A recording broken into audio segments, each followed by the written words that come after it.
Hello. Okay. I thought I would just share with you all this retro setup that I've got going on behind the scenes here. I thought I'd give you all just a little tour of how that's looking so far. It's a little bit of a work in progress. I've got a VHS, I got the TV, I only recently got the TV, and I got a Sega Mega Drive. Something that I never had as a kid growing up. I grew up on the Super Nintendo and the NES and the N64. I was pretty much Nintendo really up until the Xbox, and I was quite late to the Xbox. So let me give you guys a little tour of the setup that I've got to date.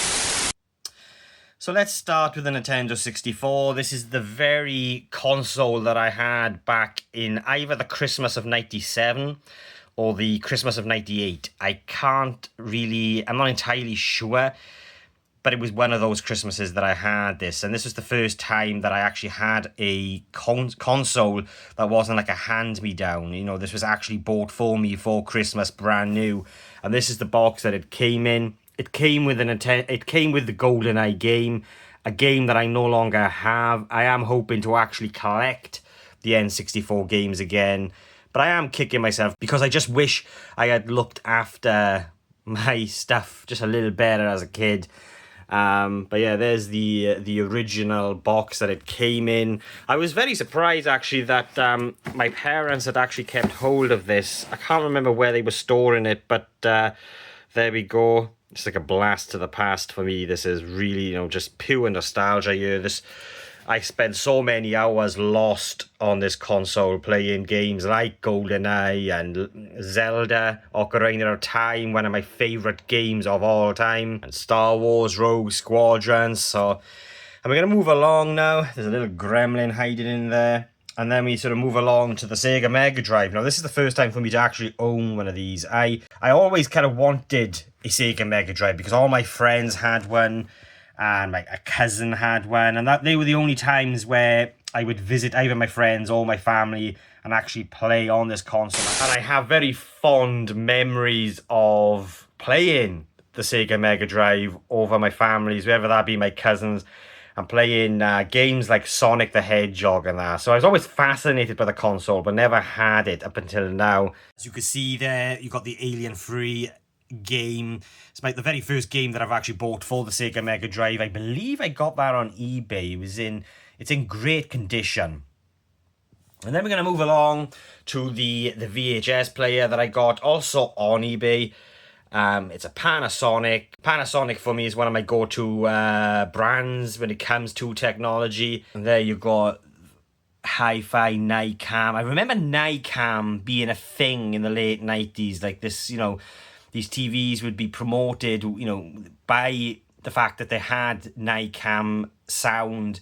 And yeah, that was also in great condition. And then we move along then to the CRT TV that I recently got my hands on. I didn't actually spend a penny on this. I was just lucky enough that someone was able to get it for me.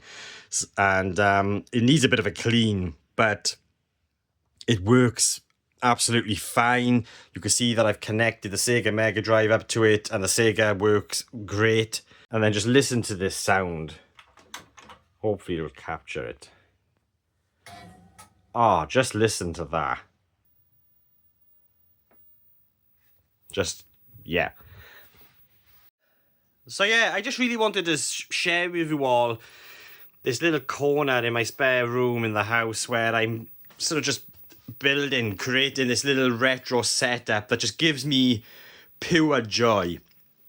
Just takes me back to a time in my life where I would just escape with games and movies. They were my escapism. And yeah, this little thing that I've got here in the corner of this room just gives me pure joy.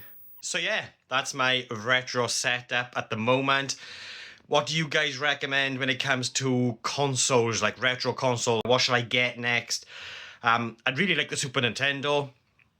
I would like to revisit the Super Nintendo and even the GameCube. I've got so many fond memories of the GameCube. It was a console that never really had the chance to kind of really reach its full potential because nobody bought it. It wasn't a console that people bought But when it came to power, like visually, I felt like out of the consoles during the time the GameCube was out, it had by far the best graphics, I felt. The games just looked stunning. Like the Star Wars Rogue Squadron games just looked incredible on the GameCube. And so yeah, I hope you all enjoyed that little tour of my retro setup. Let me know what you guys think. Are you a retro collector when it comes to just physical media and retro technology and all of that? You know, whether it be VHS players or Laserdisc. I never had a Laserdisc player or Laserdiscs. I'll be honest with you, that Laserdisc was only something that I discovered later in life that was actually a thing. For me, it was always DVD. And then I sort of discovered that actually, no, we did have movies on Laserdisc as well before DVD. But it wasn't really, I don't feel like it was a prominent format here in the UK. I'm not sure. It's not a format that I would ever see in the supermarkets around here. It was always VHS, and that was the format that I grew up on. But Laserdisc is something that I'm looking at maybe sort of collecting. Because I just love the fact that you get these films in, you know, like vinyl presentation basically, and so you got the art, you know, the artwork, this nice big sleeve with the movie's artwork on. So I am fascinated with that format. And so yeah, look, enough rambling from me. This was meant to be a short one. I will probably do at some point a sort of a roundup of the VHSs that I've been collecting over the last couple of months. That's something that I've been having a lot of fun with, you know, sort of revisiting my my youth, you know, growing up watching movies on that format. I've just got so much nostalgia and fondness for it, and so maybe that'll be a video for the future. I do have another video planned, and I'm thinking of making it a live video. And it's going to be a live video of me sharing with you all this box of old toys, retro toys that my father found in the attic a couple of weeks ago. And I couldn't believe some of the figures, the action figures, and just some of the toys that they had kept. And it was a proper blast to the past. So I'm thinking of doing like an unboxing video for you all, sharing with you all what's inside this box of retro toys. And I don't know whether to do it as a live video or just record it and do it that way. I don't know. Let me know, what would you guys like when it comes to that video? And I do have a bunch of movie reviews on the way. I'm a little behind when it comes to cinema releases, but I have got a couple of movie reviews on the way as well. And just remember, if you want to follow just some random Welsh geek rambling on about film and TV, then please hit the subscribe button. It will mean an awful lot to me. And yeah, that's it from me for now, guys. Thank you all for watching. I'll be catching you guys soon.